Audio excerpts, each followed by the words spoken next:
हाँ फ्रेंड्स, आप सभी लोग आ चुके हैं। तो आप सभी लोगों के लिए अनुष्का एकेडमी ग्वालियर की ओर से नमस्कार। आज हम आप लोगों के लिए एक पर्यावरण की क्लास लेकर आए हैं जो सीटेट एग्ज़ाम के लिए आप लोगों के लिए काफ़ी महत्वपूर्ण होने वाली है। तो पहला क्वेश्चन है, जैसे कोई व्यक्ति 29 नवंबर 2019 को एक एक्सप्रेस ट्रेन में सूरत गुजरात से नागरकोइल केरल जाने के लिए बैठा। यह ट्रेन सूरत से 19:45 बजे चली और 1 दिसंबर 2019 को 11:45 बजे नागरकोइल पहुंची। यदि सूरत से नागरकोइल के बीच ट्रेन मार्ग की दूरी 2120 किलोमीटर है तो इस यात्रा में ट्रेन की औसत चाल भी थी।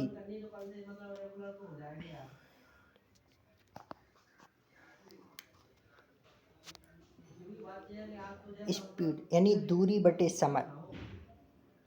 दूरी कितनी है? 2120 किलोमीटर।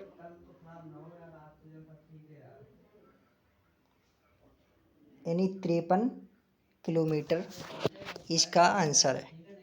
अगला क्वेश्चन है,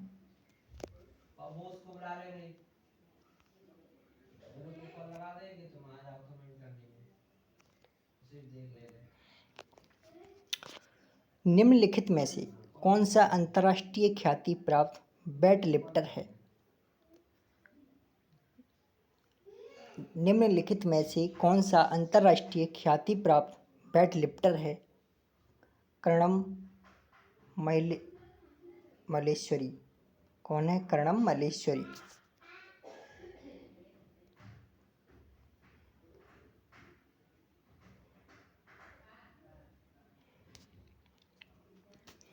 नीचे दिया गया कौन सा एक समूह जड़ों का है? जड़ों का है गाजर, चुकंदर, मूली। ये जड़ के अंतर्गत आते हैं।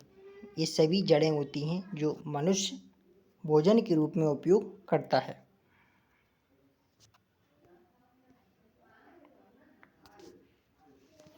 रेगिस्तानी ओक नाम का एक पेड़ है जो पाया जाता है ऑस्ट्रेलिया में।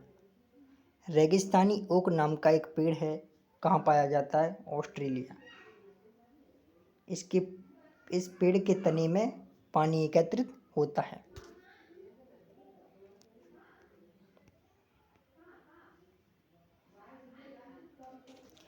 निम्नलिखित नेपेंथिस वह पौधा है जो शिकार करता है। उसके विषय में विचार नीचे दिए गए हैं, कौन से विचार सही है? तो यह पौधा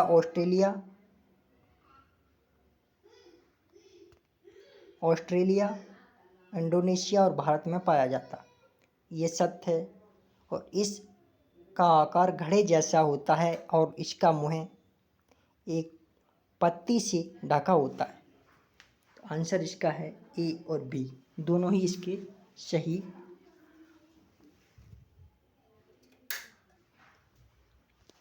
अगला क्वेश्चन,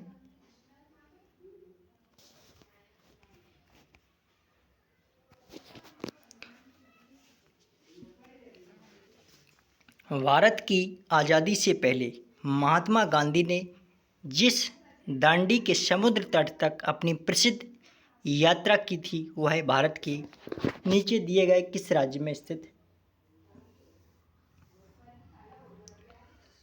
दांडी यात्रा महात्मा गांधी ने गुजरात से प्रारंभ की थी। किस जगह से? गुजरात से। और कब की थी? 12 मार्च 1930 को।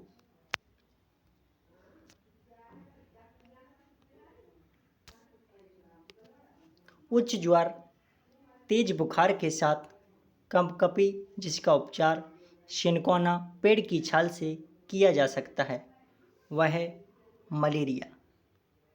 मलेरिया किसके कारण फैलता है? प्रोटोजुआ के कारण। और मलेरिया किस परजीवी के कारण होता है? प्लाज्मोडियम। अगला क्वेश्चन,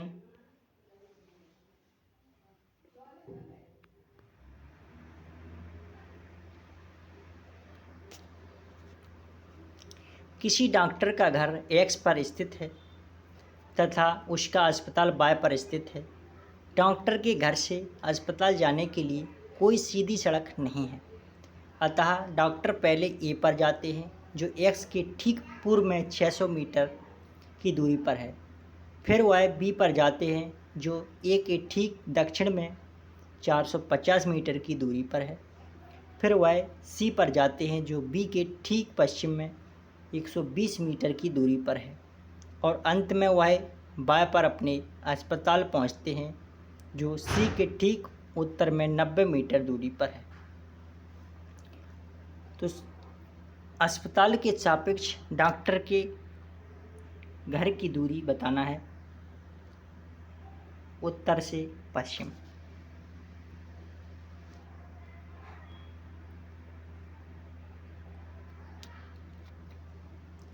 चियाराव नाच कहाँ के लोग करते हैं? चियाराव एक नाच है, वो मिजोरम के लोग करते हैं।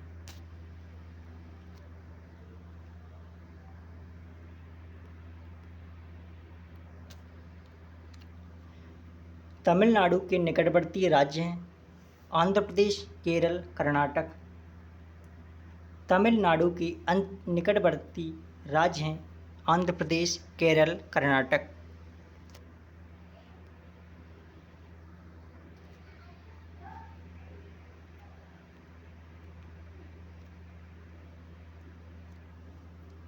NCF 2005 के अनुसार निम्नलिखित में से क्या प्राथमिक स्तर पर पर्यावरण अध्ययन शिक्षण का उद्देश्य नहीं होना चाहिए? तो पर्यावरणीय समझ के द्वारा बच्चों में सटीक संख्यात्मक कौशलों का विकास करना ये नहीं होना चाहिए।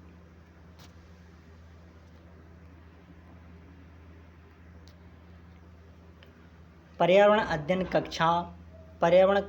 कक्षाओं में 3 से 5 के लिए एक विषय क्षेत्र है जो संकलित करता है पर्यावरण शिक्षा, सामाजिक अध्ययन और विज्ञान की अवधारणाओं और मुद्दों।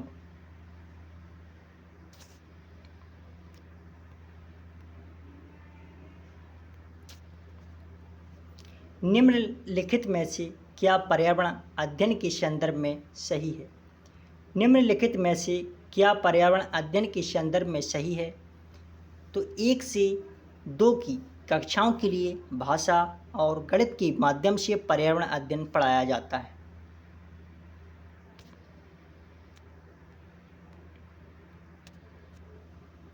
बच्चों को पर्यावरण अध्ययन को सीखने के लिए खोजने के द्वारा पर्याप्त समय दिया जाता है। यह इंगित करता है कि पर्यावरण बाल केंद्रित है। कैसा है? EVS इज चाइल्ड सेंटर्ड, बाल केंद्रित है।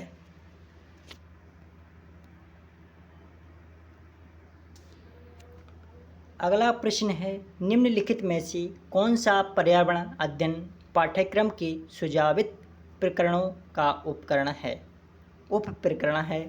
तो जानवर एक उप प्रकरण के अंतर्गत आते हैं, उप थीम के अंतर्गत आते हैं।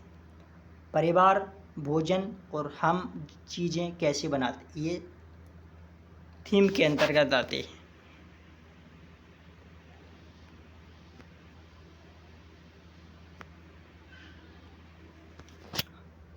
निम्नलिखित में से क्या पर्यावरण अध्ययन के शिक्षक के लिए वांछनीय गतिविधि है?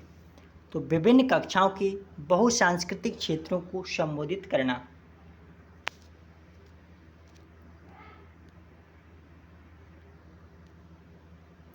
निम्नलिखित में से क्या पर्यावरण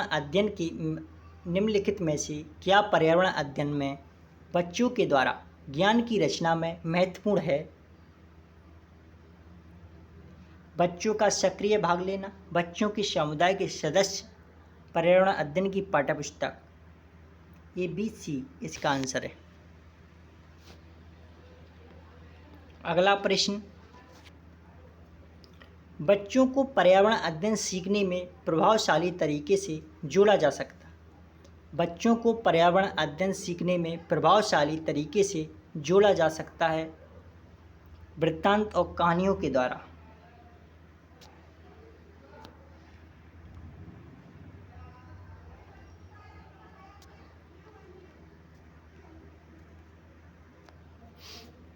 पर्यावरण अध्ययन के शिक्षक के द्वारा बच्चों को जानवरों का अवलोकन और उनका चित्र बनाने को प्रेरित करने का उद्देश्य है।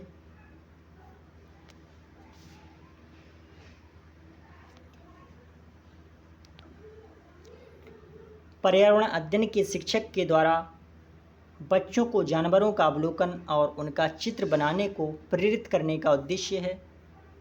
बच्चों में सृजनात्मकता का विकास करना, बच्चों में अवलोकन और रचना कौशलों का विकास करना, बच्चों में सौंदर्यगत संवेदना का विकास करना। अगला प्रश्न,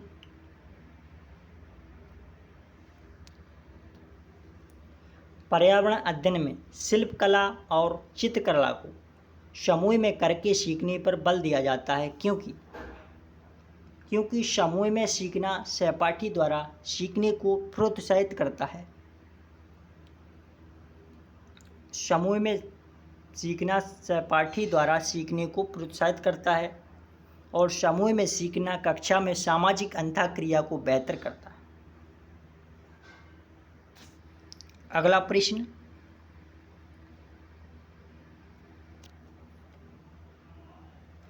निम्नलिखित में से क्या पर्यावरण अध्ययन को सीखने का सबसे प्रभावशाली संसाधन है? परिवार के सदस्य, समुदाय के सदस्य, समाचार पत्र। ABC तीनों ही प्रभावशाली हैं। अगला प्रश्न, निम्नलिखित सीखने के कौन से सिद्धांत का पर्यावरण अध्ययन में अनुसरण होता है? ज्ञात से अज्ञात में अनुसरण होता है।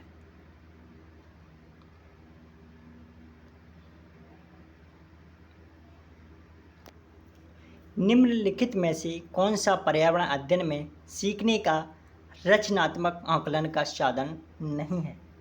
वार्षिक उपलब्धि परीक्षण ये नहीं होता है।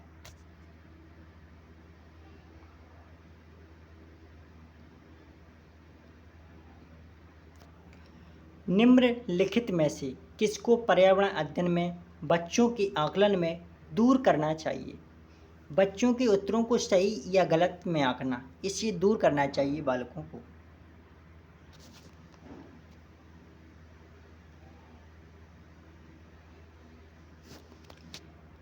एक कक्षा 5 की शिक्षक एक क्रियाकलाप का संचालन करती है जिसमें वह कक्षा के बच्चों से फर्श पर चीनी के कुछ दाने डालने को कहती है और उनको चींटियों के आने का इंतज़ार करने को कहती है। बच्चों को इस क्रियाकलाप से अर्थपूर्ण सीखने को मिलता है यदि शिक्षक बच्चों को क्रियाकलाप का अवलोकन, अनुभव साझा और उस पर चर्चा करने को प्रेरित करे। अगला प्रश्न है, नीचे दी गई सूची पर विचार कीजिए। कछुआ, घड़ियाल, कौवा, बतख, मछली। इस सूची में से निम्न में से कौन सा दूसरों से भिन्न है? मछली, घड़ियाल, कछुआ तीनों ही जलीय जीव हैं, लेकिन कौवा जलीय जीव नहीं है। बी इसका करेक्ट आंसर है। अगला प्रश्न, हांगकांग के लोग पकाया हुआ सांप खाना पसंद करते हैं। गोवा के लोग नारियल के तेल में बनी समुद्री मछली खाते हैं। कश्मीर के लोग सरसों के तेल में बनी मछली पसंद करते हैं। केरल के लोग किसी भी करी के साथ उबला टेपियोक। आंसर इसका बी।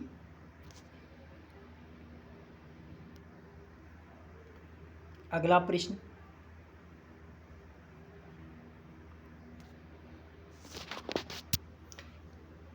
नीचे दिए गए पक्षियों की कौन सी प्रजाति झटके से अपनी गर्दन आगे पीछे करती है? तो मैना एक आगे पीछे की ओर झटके से गर्दन करती है। उल्लू के बारे में आता है कि 270 डिग्री अपनी 200 90 डिग्री या 270 डिग्री गर्दन घुमा सकता है उल्लू। आंसर इसका डी। अगला प्रश्न, घरों के नीचे दिए गए विवरणों पर विचार कीजिए। राजस्थान में गांव के लोग मिट्टी के घरों, जिनकी छतें कटीली झाड़ियों की होती हैं, और वे रहते हैं। पहला सही है। और मनाली हिमाचल प्रदेश में बांसों के खंभों पर, नहीं, ये गलत है, ये असम की विशेषता है। लेह में पत्थर के 2 मंजिले घर बनाए जाते हैं, नीचे की मंजिल पर ज़रूरत का सामान और जानवरों को रखते हैं। आंसर इसका है ए और सी।